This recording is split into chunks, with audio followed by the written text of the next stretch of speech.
जय श्री कृष्णा दोस्तों।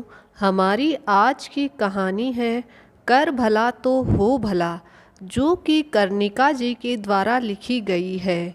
एक प्रसिद्ध राजा था जिसका नाम रामधन था।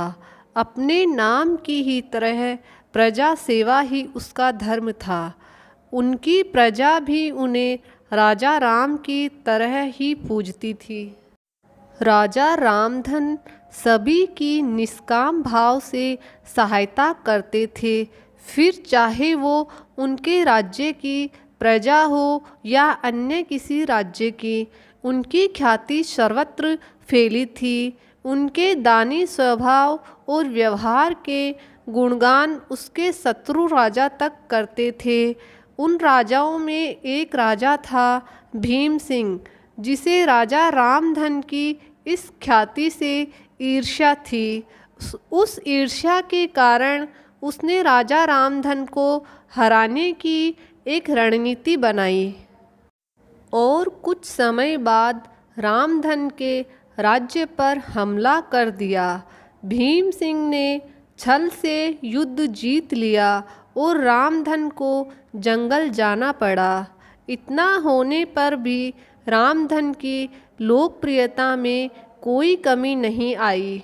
हर जगह उन्हीं की बातें चलती थी, जिसमें भीम सिंह को चैन न था। उसने राजा रामधन को मृत्युदंड देने का फैसला लिया। उसने ऐलान किया कि जो राजा रामधन को पकड़कर उसके सामने लाएगा, वो उसे 100 सोने की दिनार देगा।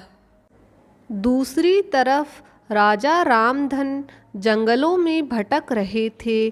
तब उन्हें एक राहगीर मिला और उसने कहा, भाई तुम इसी जगह के लगते हो, क्या मुझे राजा रामधन के राज्य की तरफ का रास्ता बता सकते हो? राजा रामधन ने पूछा, तुम्हें क्या काम है राजा से? तब राहगीर ने कहा, मेरे बेटे की तबीयत ठीक नहीं है, उसके इलाज में सारा धन चला गया।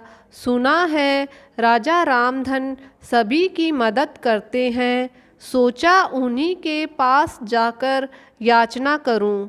यह सुनकर राजा रामधन राहगीर को अपने साथ लेकर भीम सिंह के पास पहुँचे। उन्हें देख दरबार में सभी अचंभित थे।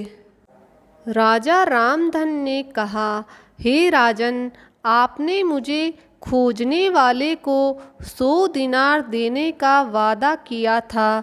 मेरे इस मित्र ने मुझे आपके सामने पेश किया है, अतः इसे वो दिनार दे दे।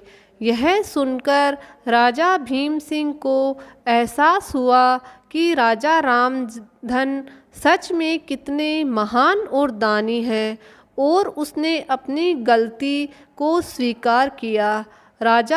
साथ ही राजा रामधन को उनका राज्य लौटा दिया और सदा उनके दिखाए रास्ते पर चलने का फैसला किया। दोस्तों, इसी को कहते हैं कर भला तो हो भला। कहाँ एक तरफ भीम सिंह राजा रामधन को मारना चाहता था और अंत में राजा रामधन की करनी को देख वो लज्जित हुआ और उन्हें उनका राज्य लौटा दिया और स्वयं को उनके जैसा बनाने में जुट गया। महान लोग सही कहते हैं, कर भला तो हो भला। रामधन की करनी का ही फल था, जो वो हारने के बाद भी जीत गया। उसने जिस तरह सभी की मदद की, उसकी मदद अंत में उसी के काम आई।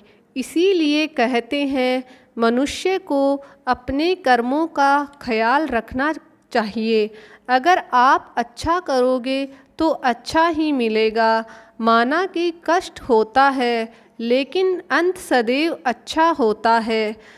दोस्तों, आपको मेरी ये कहानी पसंद आई तो मेरे चैनल को सब्सक्राइब ज़रूर करिएगा। जय श्री कृष्णा।